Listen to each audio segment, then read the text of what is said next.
this. It's just such an important discussion, particularly at this time with so much devastation across the world and militarism really being a tool for that oppression. So I'm from Demilitarise Education.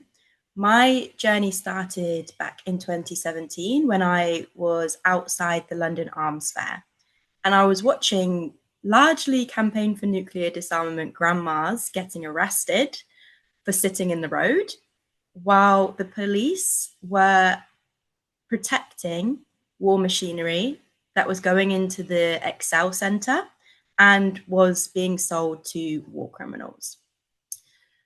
I honestly had my eyes really widened open to the level of corruption and was just left with the question of how can we claim to be human rights protectors when we are selling weapons across the world, particularly to countries with horrendous human rights records.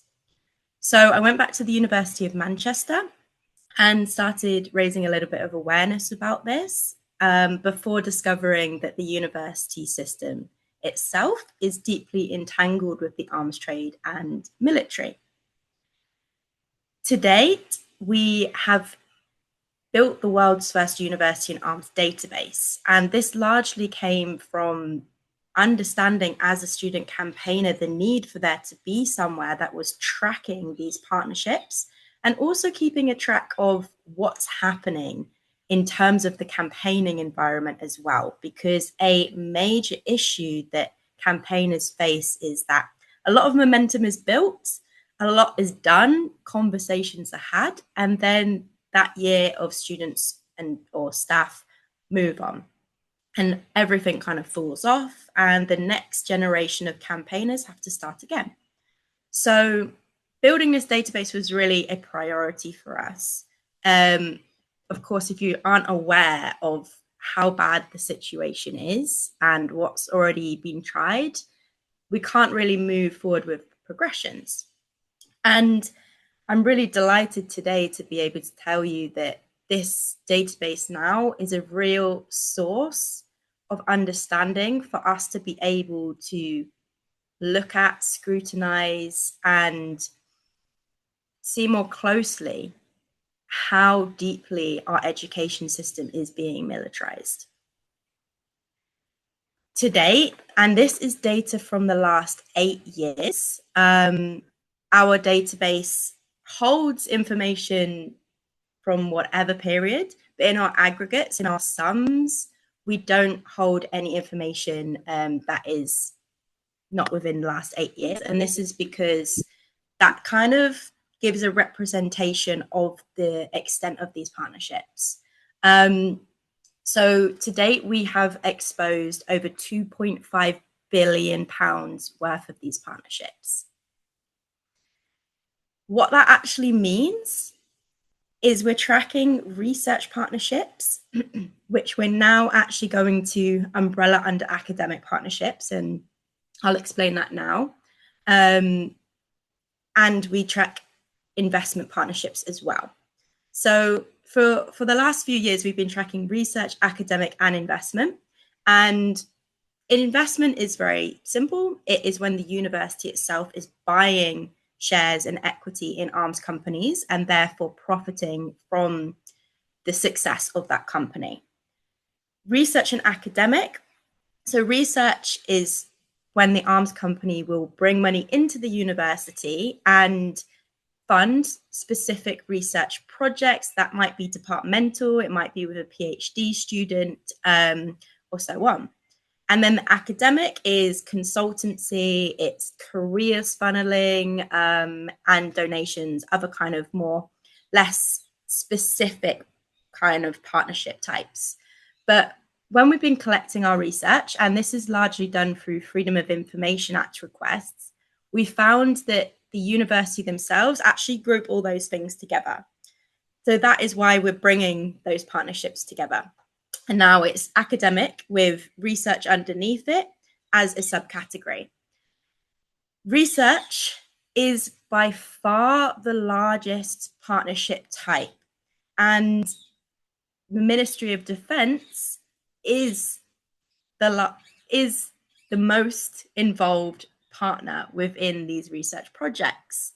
And what I mean by that is we track funders and then partners. And the partners that we're tracking is arms companies or military institutions. And we define arms companies by companies listed on the SIPRI 100 list or companies listed on the Defense News list. This gives a really clear understanding around who we're actually asking about. And this is really helpful because universities like to kind of hide behind the scale of a organization's portfolio. If they're only dealing 2% in the military or in military production and exports, then they like to just claim it's not relevant. But these lists are really robust criteria and reduces any ambiguity around what we mean when we say an arms company. But the Ministry of Defence being the largest partner, and when I say largest, I mean the value of the research partnerships across UK university is huge. And this is scaling across 18 of those institutions. And of course, this is increasing now. I say, of course, because we in this space have had our heads very much in the 2025 defence strategy that the Keir Starmer government released. But of course, if you're not aware, the government for and university for however long have kind of been trying to hide behind the true extent of this partnership, their involvement with each other. But in 2025, they have officially coined the university as being a part of the defense industrial base. Right now, they will be looking through applications from universities in order to find the first 20 universities to join the Defence Universities Alliance. This is a charter where the government and Ministry of Defence are asking universities to officially commit to promoting defence careers, prioritizing military agendas, and expanding in this whole of society approach to our defence needs. This, of course, is deeply worrying, and it's a complete contradiction to the Demilitarised Education Treaty, which is a document that we've published as an organisation and is now being used internationally by campaigners to help standardise and draw process into what demilitarisation actually means. And the treaty, article by article, gives guidance and policy awareness around what universities can do. And in summary of the treaty, it's a call for disclosure and transparency. It's a call for renewal of investment and research and academic policies to all include arms exclusion. It's also a call for inclusion. We want students and staff to be involved in this policy renewal process and guide the university towards, instead of investing in war, investing in peace innovation. Now, it's not just in universities, which is really dire. The military industrial complex is reaching into the education system as a whole. Now, before I speak a little bit more about that, I want to just bring a bit of positivity in. The immense and pure drive behind campaigners across the UK over the past few years has led to some movement towards investment policy changing and now including arms exclusion. And this is a huge success. In fact, only 82% of UK universities, 82% of UK universities don't invest in arms companies. And King's College, Cambridge is the first of the Oxford universities last year to commit to full divestment from the arms industry. in terms of their investments, not research and academic yet. But it gives us real power. We also had York, we had Sussex, changing their investments policies in favour of campaigner demands for exclusion. And this is a huge win. And I think that 82% is really positive for us to understand that if we keep pushing, we can move towards this being a sector standard. And at our organisation and the campaigners that we're working with, this is really a priority. The investment policy is like a side hustle for the university, so it's much easier to change. Whereas the academic partnerships, they're long term, they have a much greater monetary value for the institution, so it's way harder to shift. And as I've already described from the Defence Universities Alliance program and other activities that have come out of the 2025 strategic review, it's very much a political push. The government wants to increase their collaboration and their use of the university sector in favour of supporting a militarised, war-led agenda. And this is something we drastically need to push back against. And people don't want it. We have collected over 1,600 signatures for an open letter calling for universities to end their complicity in war. And we have way more public petition signatures in favour of our movement as well. But yeah, I always have to bring up the fact that this government agenda is not just research and partnerships, it's also very cultural. I received a worried email from a mother from Scotland a few years ago who was about to send her child to Lossiemouth High School and was worried because they had just renamed their school houses after RAF fighter jets. The houses are called Tornado, Poseidon, Shackleton, and Typhoon. And Forces Watch's research really breaks this down better than ours as we focus on the university space. But over £200 million is being spent per year on the cadets program. And this all falls under an agenda to increase military ethos through our education system. This is creating a huge ideological shift and, of course, creating vast amounts of social license for the continuation of public wealth being poured into a violent extractive system, which arguably is not making us any safer. In fact, the opposite. So what we can do about it is really, first of all, be aware.